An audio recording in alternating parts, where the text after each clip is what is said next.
Hey everyone, Jordan here from Cinelinks.com. I'm back today with an all-new toy review for you guys. This time around, the awesome folks over at LEGO were kind enough to send me their new Dark Falcon set. Now this, of course, is based off Star Wars Rebuild the Galaxy animated miniseries that hit Disney Plus just a little bit ago. It's got some really fun stuff to it. I've been eyeballing this pretty much since it was initially revealed a little while back, and I'm super excited to dive into this one. So let's go ahead and open it up, put it together, and we're going to talk more about it as we go.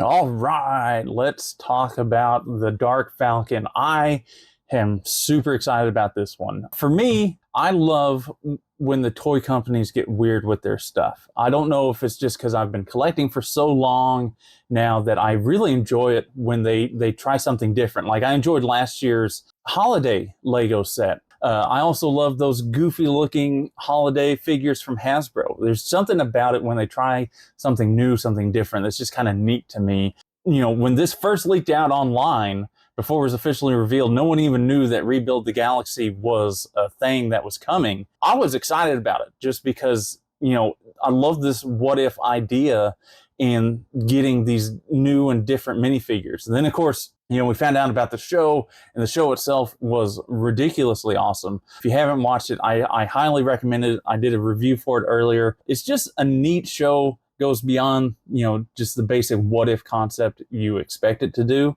and actually has a lot of heart. So, you know, I recommend it if you haven't checked it out yet. It's pretty quick and easy to watch. Now, the Dark Falcon itself comes in just a little under 1,600 pieces, right at 1,579. So it's a little bit bigger than some of your, you know, medium-sized sets. It's actually a little bit bigger than that Jaws set I just did not too long ago. And there's a lot that goes into this one. As you can tell, there's a lot of little details and tiny pieces that bring this all together. Fun fact here, this is actually the first Lego Millennium Falcon I've ever put together. They've released so many different sets over the years, but I've never had a chance to get my hands on them. So this alternate version Falcon is my first one to put together.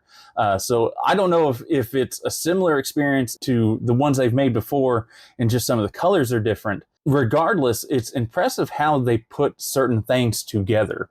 It's always neat to see how they hide the movable elements to make it look like it's all singular one piece. And they do some fun stuff here, especially when it comes to the opening hatch and stuff like that. There's some neat aspects there. And I really love all the details on the inside. That's just really neat. You get like a prison chamber here.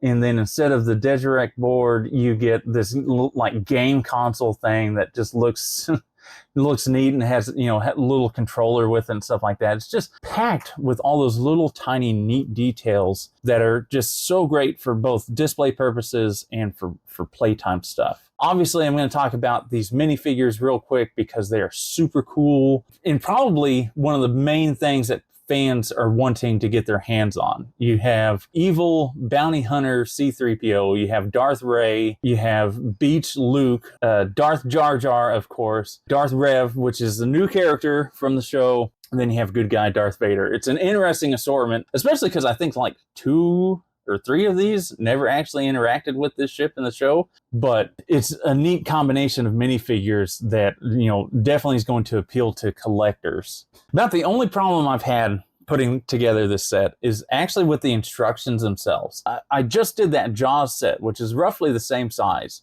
and the instructions were way more clear, even though they'd have some more complicated elements. Like in the instructions themselves, like the pieces you were throwing down were highlighted better. In the instructions for the Dark Falcon, for some reason, were just kind of there. Like all the pieces seemed to blend together, and you had to really look and basically play a game of what's different from the last picture in order to figure out where certain pieces went. You get used to it, you know, and I've made enough Lego sets over the years that it wasn't too much of a hindrance, but it was kind of annoying at times. It made it a little more difficult than I think it should have been. But I mean, overall, it's not going to change how good this thing looks, but definitely something to keep in mind if you're planning on putting this together with a family member or someone younger and stuff like that. Overall, though, this is coming together so nicely, and the amount of details on here are just incredible. just look at this beauty. This is all sorts of gorgeous. Like I said, I really love when the toy companies get weird and try something different. And how this comes together in the end is just really neat. Like it's very much the iconic Falcon that we all know and love, but the way that they've changed up some of the designs really makes it feel unique. And there's a lot of cool play factor involved, of course. I love all the accents on the details. Like you have how they did the hyperdrive in the back here. And then, of course, all the little stuff you see on the top that makes it look like it's been through some stuff. You know, the most impressive part for me is all the details on the inside. This thing is just packed with incredible detail that's fun for both display and for the play factor part of it. They did such an impressive job of bringing this together, something that manages to feel both familiar and entirely new. And I love it. Now, of course, one of the coolest things about this are the minifigures that you get, like I talked about a little bit ago. It's just neat to have those what-if alternatives to it, which made the series itself so much fun, but also gives you some new options that a lot of fans haven't really had before. Like, we've all talked about Darth Jar Jar for, like, decades, and now we have an official Lego minifigure for it. And all in all, this thing is ridiculously cool and impressive. And if you have any interest in it at all, I would definitely suggest to pick it up. It's fun to put together, a little bit harder than I think it should have been, like I mentioned, but overall, it's still a really fun set when it's all said and done. Lego's Dark Falcon set is available right now, coming in right around $180. You can find it both in stores and online. I'll be sure to have some links down in the description for you guys below. Well, I hope you enjoyed today's build and review. If you did, be sure to hit that like button, subscribe, tell all your friends about it. Until next time, keep it tuned here on Cinelinks.com for all your movie, gaming, and geek-related needs.